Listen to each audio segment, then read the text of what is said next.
दोस्तों आपका बहुत बहुत स्वागत है हमारे चैनल बोर्ड ज्ञान पे।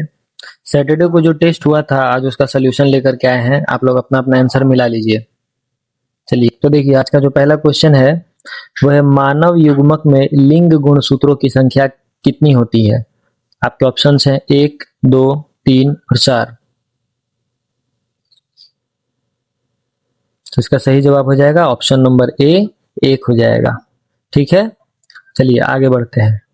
अगला क्वेश्चन है मनुष्य, बिल्ली तथा चमगादड़ के अग्रपाद क्या है। आपके ऑप्शंस हैं समजात अंग, असमजात अंग, अवशेषी अंग, इनमें से कोई नहीं। इसका सही जवाब हो जाएगा ऑप्शन नंबर ए समजात अंग।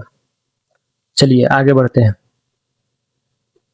देखिए जो अगला क्वेश्चन है वो है निम्नलिखित, एक सेकंड इसको थोड़ा सा फ्रेम में ले लेते हैं पहले। हाँ शायद अब ठीक है। निम्नांकित में से किनको जीव विज्ञान का पिता कहा जाता है। आपके ऑप्शंस हैं लेमार्क, अरस्तु, चार्ल्स डार्विन या ग्रेगर जॉन मेंडल। तो इसका सही जवाब हो जाएगा ऑप्शन नंबर बी अरस्तु। अरस्तु को जीव विज्ञान का पिता कहा जाता है। चलिए आगे बढ़ते हैं। अगला क्वेश्चन है द ओरिजिन ऑफ स्पीसीज नामक पुस्तक किसने लिखी है।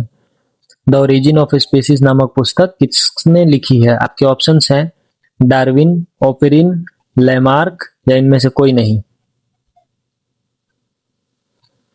तो बच्चों इसका सही जवाब हो जाएगा ऑप्शन नंबर ए डार्विन।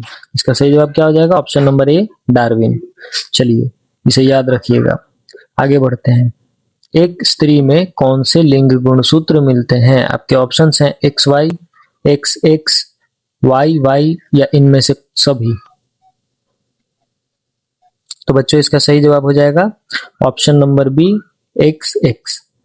और पुरुषों में लिंग गुणसूत्र कौन कौन मिलते हैं तो इसको याद रखिएगा एक्स और वाई दोनों मिलते हैं।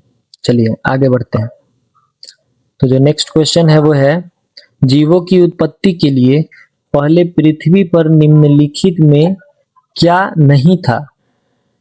यानी जीवों की उत्पत्ति के पहले पृथ्वी पर निम्नलिखित में से क्या नहीं था। आपके ऑप्शंस हैं CO2, NO2, O2 या इनमें से सभी। तो बच्चों इसका सही जवाब हो जाएगा ऑप्शन नंबर सी यानी कि O2 ऑक्सीजन। जीवों की उत्पत्ति के पहले पृथ्वी पर ऑक्सीजन नहीं था।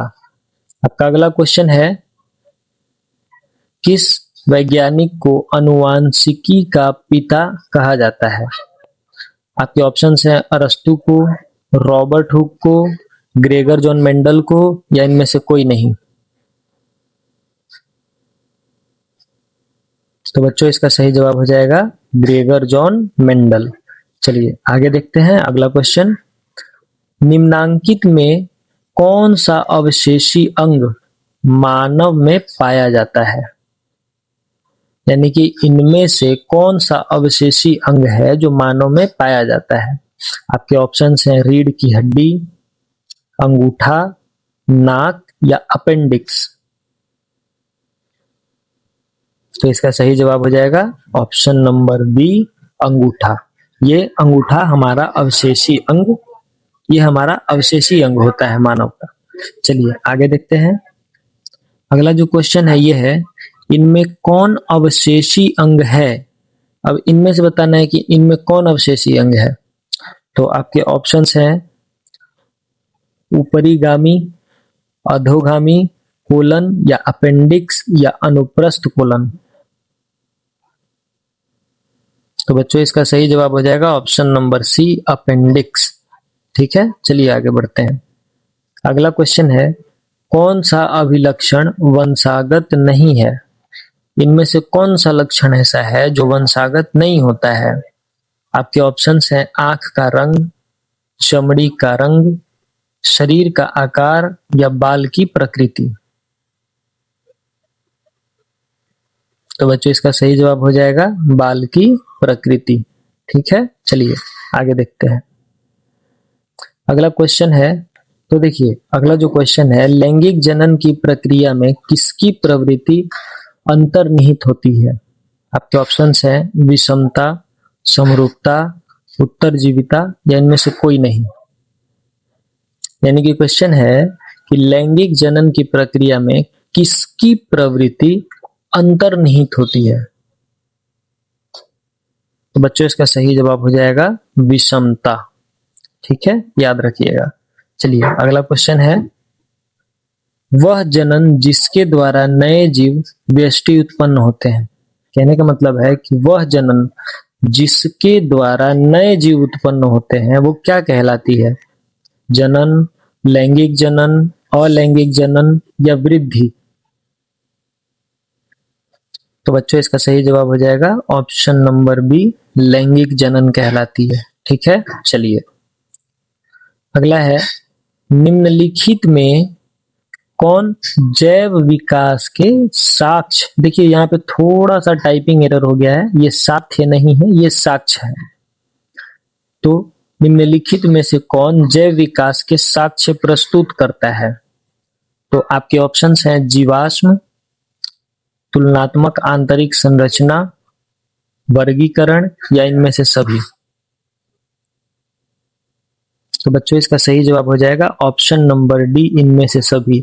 ये सभी जैव विकास के ही साक्ष्य प्रस्तुत करते हैं। ठीक है, जैसे कि हम लोगों ने क्लास में पढ़ चुका है इसे।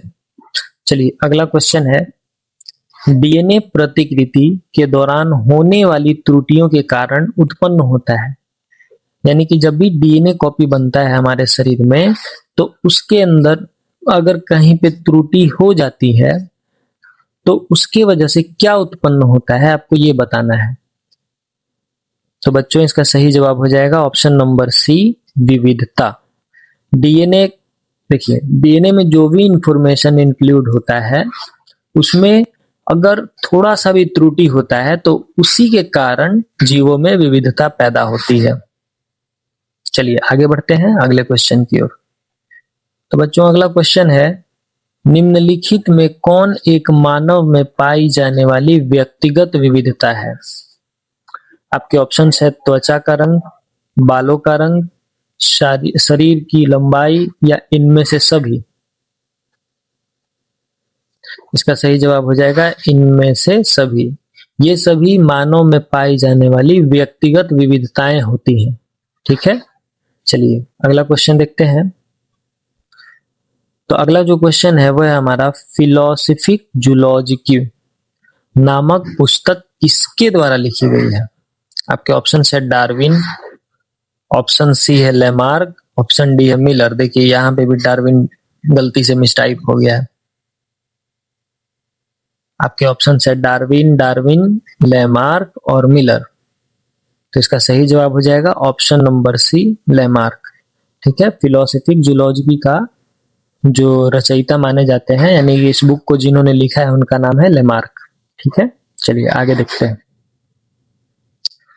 तो नेक्स्ट क्वेश्चन है हमारा, किस प्रजाति विशेष के एक आबादी में स्थित समस्त जीन को कहते हैं? मतलब किसी प्रजाति विशेष के एक आबादी में स्थित समस्त जीन को हम क्या कहते हैं? आपके ऑप्शन है जीन कारा, जीन बारंबारता, जीन आवृत्ति या जीन कोश। तो बच्चों इसका सही जवाब हो जाएगा ऑप्शन नंबर डी, जीन कोश कहा जाता है। ठीक है, चलिए अगला क्वेश्चन हम लोग देखते हैं। तो जो हमारा नेक्स्ट क्वेश्चन है ये है, पृथ्वी पर जीवों में विविधता हेतु निम्नलिखित में कौन उत्तरदायी है? आपके ऑप्शन है विषमता, इनमें क्रमिक एवं निरंतर विकास होता है, ऑप्शन सी है अनुवांशिकता और ऑप्शन डी है इनमें से सभी।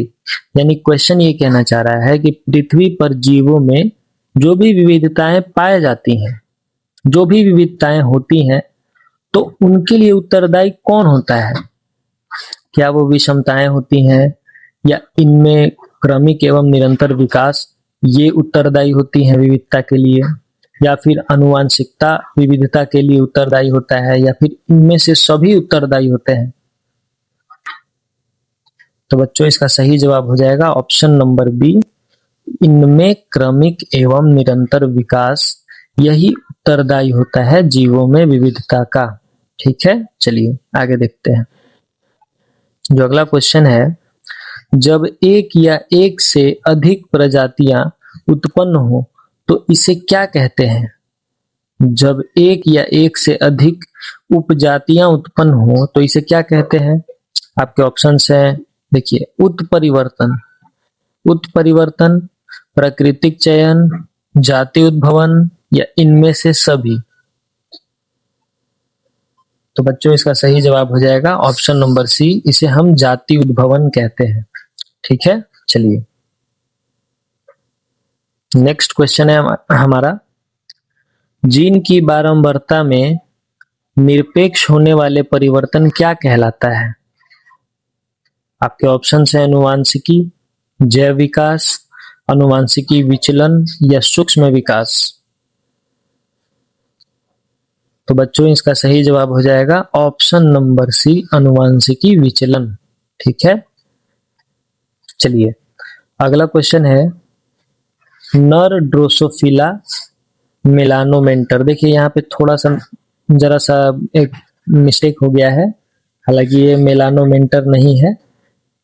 ठीक है, में क्रोमोसोम की संख्या कितनी होती है? आपके ऑप्शंस हैं 6 ऑटोसोम और XY, 6 ऑटोसोम और XX, 22 ऑटोसोम और XY या फिर 22 ऑटोसोम प्लस XX। तो बच्चों इसका सही जवाब हो जाएगा ऑप्शन नंबर ए, इसमें 6 ऑटोसोम होते हैं प्लस XY होते हैं। ठीक है, चलिए अगला क्वेश्चन है, इनमें कौन सभी जीवों में वंशानुगत गुणों को पीढ़ी दर पीढ़ी संचारित करते हैं? आपके ऑप्शन है लिंक क्रोमोसोम, ऑटोसोम, जीन या न्यूक्लियस। तो इसका सही जवाब हो जाएगा ऑप्शन नंबर सी, जीन। ठीक है, इसे याद रखिएगा। चलिए अगला क्वेश्चन है, ऐसी विविधताएं जो एक पीढ़ी से दूसरी पीढ़ी में वंशागत होती है उन्हें क्या कहते हैं? कायिक विविधता, जननिक विविधता, आनुवांशिक विविधता या बी और सी दोनों। देखिए क्वेश्चन को आप थोड़ा सा समझ लीजिए, ऐसी विविधताएं जो एक पीढ़ी से दूसरी पीढ़ी में वंशागत होती हैं, एक पीढ़ी से दूसरी पीढ़ी में वंशागत होती है, जिसे हम लोग कहते हैं खानदानी है, वो चीज के बारे में कहना चाह रहा है। तो इसका सही जवाब हो जाएगा ऑप्शन नंबर डी, यानी कि ये बी और सी दोनों। ठीक है, जननिक विविधता और आनुवांशिक विविधता, ये ऐसी विविधताएं हैं जो एक पीढ़ी से दूसरी पीढ़ी में वंशागत होते रहती हैं। ठीक है, बढ़ते रहती हैं। चलिए आगे देखते हैं अगला क्वेश्चन, उपजाति लक्षण वंशागत नहीं होते, इन्हें निम्नलिखित में से किस वैज्ञानिक ने दिया था? आपके ऑप्शंस हैं वाइसमान, डार्विन, हेल्डेन या सीडेन फॉक्स। तो बच्चों इसका सही जवाब हो जाएगा ऑप्शन नंबर ए, वाइसमान। ठीक है, याद रखिएगा इन्हें। तो आज का जो हमारा लास्ट क्वेश्चन है वो है, जीवों के मूल पैतृक गुणों का एक पीढ़ी से दूसरे पीढ़ी में संचरण को क्या कहते हैं?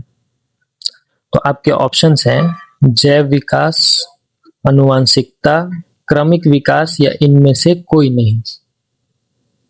तो बच्चों इसका आंसर देने से पहले मैं आप लोगों को एक चीज बता देना चाहता हूं कि इसमें कुछ लघु उत्तरीय प्रश्न भी दिए गए थे और दीर्घ उत्तरीय प्रश्न भी दिए गए थे। आपको इन सब के आंसर का PDF चाहिए तो आप कमेंट में PDF टाइप करें और उसके बाद आप लोगों को हमारे टेलीग्राम को ज्वाइन करना है। हमारे चैनल को सब्सक्राइब करके आप टेलीग्राम पे जाइए और वहां पे इसका PDF बिल्कुल मुफ्त में मिल रहा है, आप उसे डाउनलोड करके इसका आंसर राइटिंग जरूर प्रैक्टिस कीजिए। देखिए अब हम लोग आते हैं अपने लास्ट क्वेश्चन पे, जो हमारा लास्ट क्वेश्चन था। तो इसका सही जवाब है ऑप्शन नंबर बी, आनुवांशिकता।